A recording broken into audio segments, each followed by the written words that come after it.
Sudah? Ayo rolling. Oke, ini lagi rame ya, minta pendapatnya juga Kak. Kalau teman-teman yang hari ini yang udah juga haji, mungkin menyikapi pemberitaan ini seperti apa sih Kak? Itu sebetulnya udah bukan hal yang aneh ya, dari tahun ke tahun kasurikan gitu.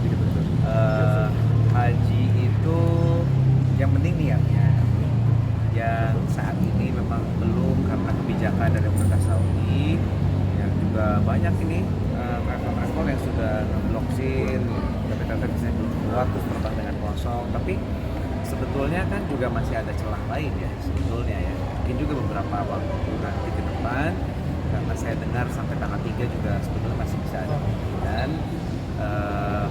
Ya insya Allah bisa, tapi kalaupun tidak, bukan berarti yang tidak berangkat itu tidak lebih baik dari yang sudah berangkat sebetulnya ya. Jadi mudah-mudahan diberikan kesabaran dan insya Allah tahun depan bisa ada kemudahan.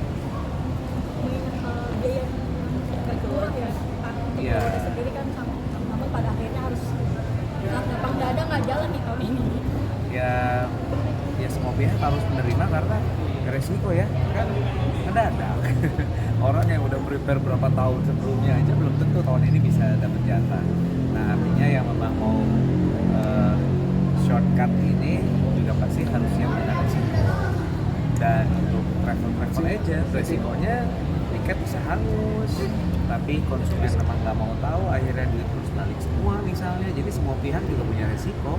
Kalau untuk jemaahnya paling malu karena udah boleh masuk safar misalnya, tapi udah umum kok sekarang ya. Kalau dulu sih mungkin masih adalah istilahnya seperti aib gitu ya.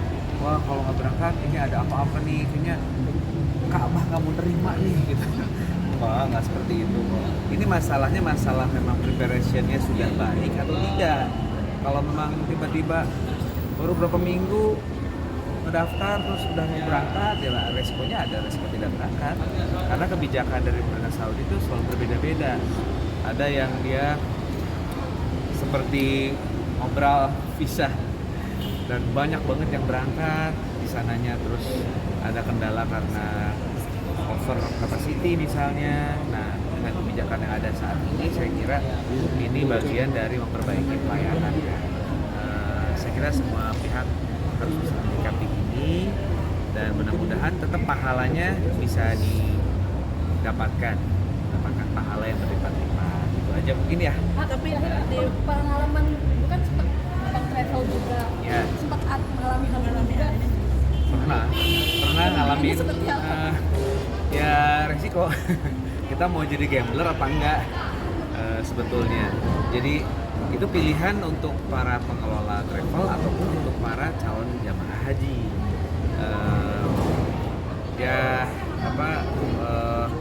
Semoga pelaksanaan tahun ini untuk haji ya overallnya bisa lancar, bisa lebih dari pada tahun lalu. Itu aja mungkin.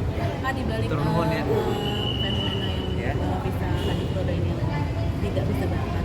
Ternyata ada seorang marbot yang udah menolak sama kerajaan Arab Saudi. Itu gimana melihatnya sendiri? Ya itu rahasia Allah sih ya, rahasia Allah. Dan ada panggilan, semua sebetulnya sudah dipanggil ya. Tapi bagaimana akhirnya dia diberikan kemampuan atau tidak. Nah haji itu bukan hanya sekedar dia memiliki harta. Yang tidak memiliki harta tapi pada akhirnya Allah kasih kemampuan ya dari manapun itu ya sumber untuk bisa berangkat itu. Dan ya di sini Allah tunjukkan bahwa kalau kita berbuat kebaikan dan kita berbuat sesuatu untuk Allah gitu ya, untuk umatnya Allah, untuk Islam, seperti Marwan tadi itu yang ya apa sih cleaner masjid ya. Nah itu kan juga akhirnya mendapatkan balasan dengan mendapatkan privilege haji dari pemerintah Saudi.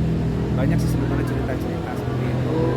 Mudah-mudahan menjadi inspirasi buat kita ya untuk terus berbuat kebaikan. Terima kasih banyak ya. Di mana Dari atau Tebun. hari ini Ya, di Bandung. Di Bandung. Rencana kurban berapa? Ya. Korban berapa ekor?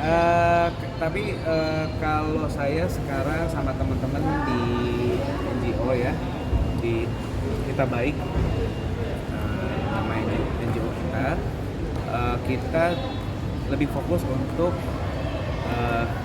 mensosialisasikan program kurban itu di daerah-daerah terpencil, daerah-daerah perbatasan, daerah-daerah yang terluar, yang belum tentu dia 10 tahun sekali itu ada yang kurban gitu ya. Terus juga daerah-daerah yang rawan akidah, sehingga saya dan teman-teman menawarkan ya kepada masyarakat untuk berkurbannya itu melalui Kita Baik dan kita salurkan di daerah-daerah terpencil tadi itu. Jadi salah satunya untuk saya mengalokasikan kurban itu di situ. Barujeng saya tidak tahu kemana ini. Tapi insya Allah lah, yang penting kita bisa menangkap yang dibutuhkan oleh masyarakat daerah terpencil di seluruh Indonesia. Total berapa? Ya, Berapa? apa? Berapa ekor? Rahasia dong. Ya, oke. Ya, iya. Ya, kenapa? Oh, nggak usah. Beda lah sama Raffi Ahmad. Pokoknya siap disalurkan aja. Pokoknya, rencana ya. korban berapa ekor? Tapi kalau saya sekarang sama teman-teman di NGO ya, di Kita Baik, namanya NGO kita lebih fokus untuk